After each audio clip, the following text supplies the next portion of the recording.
Matin Sud Radio.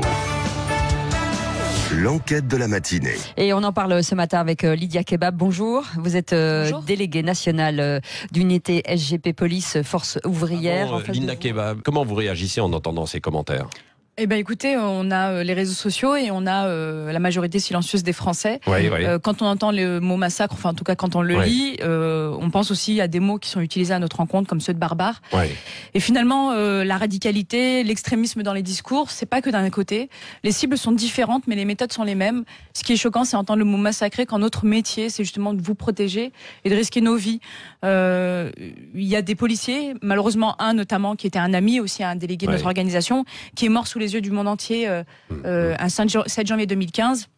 Il est mort justement pour que les personnes aient le droit de dire sur les réseaux sociaux que nous les massacrons, même si ce n'est pas vrai. Et ça, c'est choquant. Linda Kebab, vous avez entendu Philippe qui était avec nous à l'instant sur Sud Radio 0826 300 300 qui disait oui, mais ils n'ont qu'à démissionner s'ils sont fatigués, épuisés par leur travail. Il citait des gendarmes, là, en l'occurrence, qui ont le statut de militaire.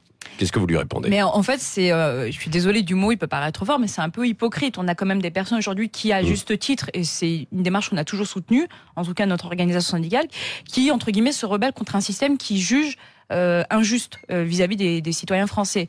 Donc dans l'absolu, si on devait appliquer son idée selon laquelle on doit se taire ou démissionner, pour quelle raison est-ce qu'on a le droit de manifester ?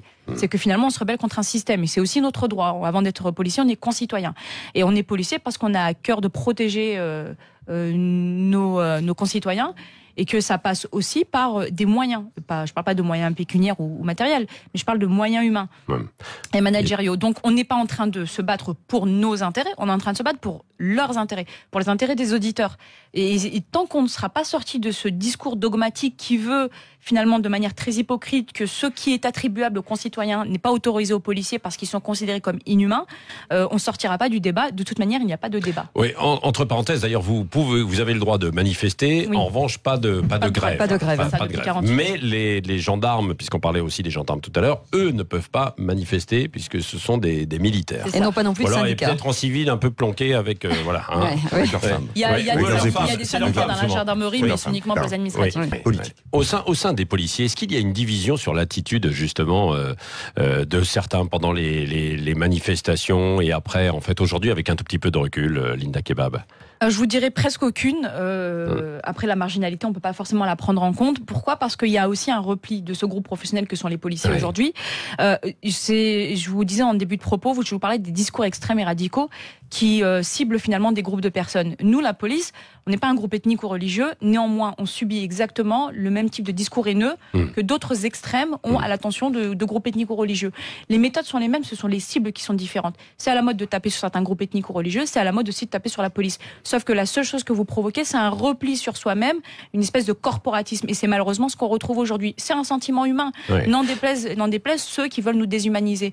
Moi, j'entends tout à fait les propos plutôt modérés de bien sûr, du président de la Ligue des droits d'homme. Comparativement à d'autres, notamment Maître Halimi, que je ne cite pas, qui a un discours beaucoup plus dangereux, je pense, et notamment ses accointances avec le collectif Désarmons-les qui a pour seule velléité de désarmer la police purement et simplement puisqu'il prône l'instauration d'un système anarchiste. Je pense qu'on est après sur des visions militantes qui sont très dangereuses. C'est un raccourci, c'est un résumé surtout. Moi, j'ai eu affaire déjà à ce collectif à plusieurs reprises, au-delà des menaces de mort à mon encontre que je ne relève pas parce que sinon je devrais déposer plainte tous les jours. Moi, ce que je ne comprends pas, c'est qu'aujourd'hui, écoutez, moi j'ai interpellé à plusieurs reprises la LDH. J'attends toujours en fait qu'on prenne en compte finalement les blessures, les éborgnements, les mutilations que mes collègues subissent depuis un an. Il y a un an, notre organisation syndicale, et c'est la seule qui s'est portée volontaire pour être associés aux Gilets jaunes, assurer leur sécurité, etc. On avait imposé une condition à l'époque, c'était vous n'acceptez pas dans vos rangs les personnes violentes et notamment les Black Blocs. Il y a un choix qui a été fait globalement par les leaders des Gilets jaunes, toujours pas amalgamé, je refuse de mettre tout le monde dans le même panier. Dans deux marques que les leaders ont refusé de rejeter les méthodologies des Black Blocs. Je pense que c'est aussi une tradition française, cette violence. Je veux dire, là, on est le pays de la Révolution française et je l'entends. Je peux ne pas l'accepter, mais je l'entends. Et donc du coup, de fait, on s'est retrouvés, nous, à devoir assurer la sécurité de nos concitoyens et à maintenir la République française. On a encore aujourd'hui des militants parmi les Gilets jaunes et leur soutien qui disent non, le 1er décembre, il ne s'est rien passé de grave. Non, le 8 décembre, il ne s'est rien passé de grave. Non, et je cite M. Halimi en direct sur un plateau télé que j'ai partagé avec lui, les policiers blessés, c'est un mensonge d'État. Et ça, c'est choquant. Parce que la pudeur policière veut que non, nous n'exposons pas nos éborgnés, nos mutilés, mais ils existent. Néanmoins, nous refusons de jeter les gilets jaunes dans cette responsabilité-là. Et nous avons dit dès le début qu'il fallait une réponse sociale et politique, économique aussi, à laquelle nous, les policiers, nous n'avons pas le pouvoir de répondre. Bien sûr, bien sûr. En revanche, aujourd'hui, on a quand même une frange militante qui a aussi besoin de surfer sur cette haine anti-police, parce que pour des raisons de pouvoir, de lobbying, de leaders d'opinion, de réseaux d'influence. Et donc, du coup, on se sert de ça. Sauf que pendant longtemps, on a quand même un métier qui a été assez silencieux et qui a laissé les organisations syndicales, dont je fais partie, s'exprimer à la place. Sauf qu'aujourd'hui, on a un discours qui est bien plus humanisé. Moi, j'ai interpellé la LDH à plusieurs reprises sur les blessures et les mutilations qu'ont subies mes collègues, en disant qu'il y avait quand même quelque chose d'assez systémique dans l'organisation des violences le samedi.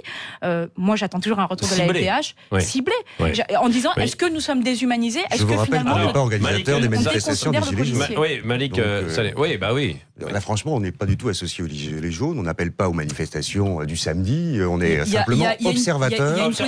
On a mis en place des quoi. Et on montre, en effet, les abus lorsqu'il y a. Mais en même temps, nous montrons aussi lorsqu'il n'y en a pas. Les abus qu'il y a de la part de ceux vous qui avez exercent des violences. Le dernier rapport qui est paru semaines. sur les manifestations de samedi dernier, par exemple, sur l'Observatoire de Paris, qui ont montré, en effet, qu'il y a eu des gazages abusifs. Et puis, je vous renvoie tout ça. Encore des policiers.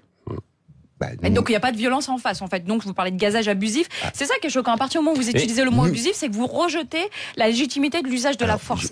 Et donc ça, c'est un discours qui est assez raccourci. Je vous rappelle simplement que la Ligue Royale est créée depuis 1898. Un de ses premiers actes en 1905, c'est lorsque Maurice Rouvier... sur les dates, je vais vous parler aussi de la police républicaine dans l'absolu, ça n'a aucun Maurice sens. Rouvier, et vous pouvez regarder nos communiqués, nous avons toujours dénoncé toutes les violences. Je les lis vos communiqués, monsieur, et je peux vous dire que vous ne les dénoncez pas pour la simple et bonne raison, puisque je reprends les propos d'un de vos avocats, les blessés, les policiers blessés, je cite, les policiers blessés, c'est un mensonge d'État. Et cette phrase, elle est lourde de sens, elle a été prononcée sur une chaîne avec une très très forte audience et qui a eu des répercussions dramatiques. D'ailleurs, suite à cette déclaration et à l'ensemble des propos qu'il a tenus, nous avons essuyé beaucoup de menaces de mort. Je tiens juste à rappeler je rappelle que dans ces cas-là, un des syndicats a demandé en effet qu'on supprime les avocats. Lorsque celui-ci demandait à ce qu'on révise l'IGPN. Donc si vous voulez qu'on soit dans les excès, il y a aussi des excès. Le problème n'est pas là. La différence avec vous, c'est que nous acceptons les enquêtes là où il y a des abus. On vous entend plus. Nous dénonçons les violences d'où qu'elles viennent. Elles sont inacceptables. D'où qu'elles viennent. Mais vous le rendez systémique chez nous. Non. Vous les citez comme étant systémiques chez nous. Assumez-le. Vous parlez de l'usage de la force publique. Dès qu'on va menotter quelqu'un, vous allez trouver cela violent. C'est la Constitution qui vous la pose. Vous êtes les seuls détenteurs d'une violence légitime. Heureusement. À partir de ce moment-là, il est normal que cette violence légitime soit encadrée, soit surveillée, et que les citoyens puissent avoir... Si, vous dites, nous n'avons pas à dénoncer et à vérifier la violence de la police. Donc je dis, cette violence légitime doit être encadrée. Les autres violences le sont. Et c'est là-dessus où il y a des procédures. Allez. Oui, parce que je n'ai pas prononcé le mot encadré et vérifié à un seul moment. Toute profession doit être encadrée et vérifiée. En l'occurrence, la nôtre, et c'est normal. C'est pour ça qu'il faut réviser Nous estimons qu'il faut une observation qui soit claire, qu'il faille des révisions, c'est normal, comme celle du maintien de droit, puisqu'elle ne répond plus aujourd'hui aux groupements et rassemblements revendicatifs. En tout cas, la démocratie sociale en France, ça, nous le reconnaissons aujourd'hui. En revanche, que vous dénoncez l'usage de la force publique comme étant quelque chose de systémique et donc contraire aux droits de l'homme, ça, c'est inacceptable. Parce que vous êtes en train de faire croire que dès qu'un policier fait usage de la force, il est forcément dans l'illégitimité. Donc l'usage de la menotte, l'usage de l'arme intermédiaire, l'usage de l'arme tout court est pour vous quelque chose d'illégitime. On peut penser que c'est des armes dangereuses. Je mettrai un petit peu de côté la gendarmerie qui reste à peu près, qui respecte des lois parce que c'est quand même une unité quand même qui a quand même un passé. Mais les CRS, excusez-moi, il y a des moments ce sont des voyous. C'est pas aujourd'hui, je pense que le problème il est là. Voilà. Alors Linda Kebab, d'un mot pour... En fait, c'est encore ce problème de méconnaissance, puisque les CRS et les gendarmes travaillent main dans la main. D'ailleurs, même les médias ont du mal des fois à la dissocier sur les manifestations. Nous, on les reconnaît par rapport aux couleurs de casque. Et donc, du coup, je veux juste rappeler à l'auditeur et à l'ensemble des personnes qui nous écoutent, c'est que des choses qui ont été reprochées donc aux unités de force mobile, ce sont les CRS et les gendarmes mobiles. Elles ont été partagées au niveau des torts. Ça, après, c'est les enquêtes qui le disent. La question, c'est pas de savoir si les CRS sont en train de dériver. On a 20 000 hommes, unités forces de mobile en France. Est-ce qu'on est en train de dire qu'il y a 20 000 hommes qui dérivent? Non, je ne le crois pas. C'est dangereux parce qu'on est en train de mettre finalement en danger le droit à manifester, parce que le seul moyen de manifester en France, c'est d'être aussi bien encadré et en sécurité. Et ça, c'est le travail des CRS. Bon, merci à beaucoup. Tous les deux. Linda Kebab, déléguée nationale d'unité SGP Police Force Ouvrière. Retrouvez toute notre actualité sur videopolice.com, la chaîne YouTube d'Unité SGP Police.